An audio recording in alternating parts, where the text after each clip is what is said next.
बालमित्रमैत्रिणींनो, माझे नाव स्वरा विक्रम गजरे. मी आज तुम्हाला गोष्ट सांगणार आहे. गोष्टीचे नाव श्रीरामाची खारुताई. श्रीराम जेव्हा लंकेमध्ये जायला निघाले तेव्हाची ही गोष्ट आहे. लंकेमध्ये जाण्यासाठी पूल बांधायचे असे ठरले.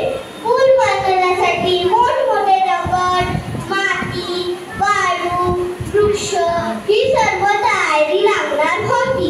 श्रीरामाची वानर सेना ठरल्याप्रमाणे मोठमोठी दगड, वृक्ष घेऊन येऊ लागले व सेतू बनवण्याचे काम सुरू झाले. हे सगळं एक छोटीशी खारुताई पाहत होती. तिने ठरवलं आपण पण श्रीरामांना मदत करावी. तिने विचार केला, मी तर एवढीशी छोटी, मला कशी काय श्रीरामांना मदत करता येईल. तिला सुचली युक्ती.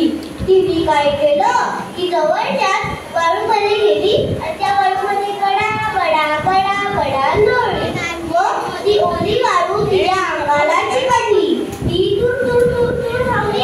तिने त्या सेतूवर जाऊन आपलं अंग झटकलं.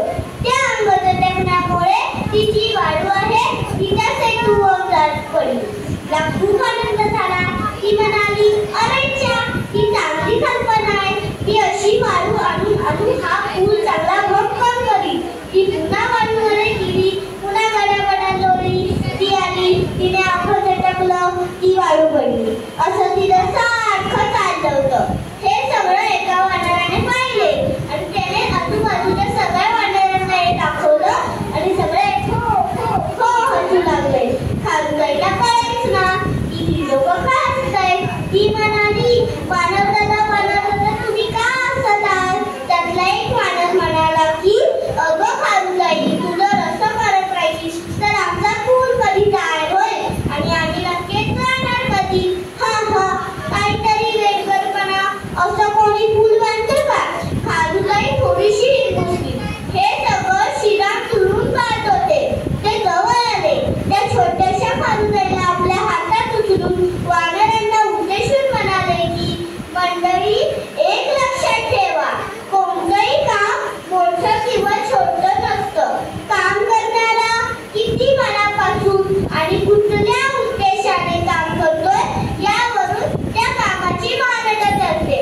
आता ही खारुताई बघा, तिच्या शक्तीनुसार तिला ते सुचलं ते तिने केलं आणि अगदी खेपेमध्ये थोडेसे कण जरी या सेतूला टाकत असली तरी तिने या कामाला पूर्णपणे वाहून घेतलं आणि अविरत ते काम करते. तुम्ही तिला हसू नका.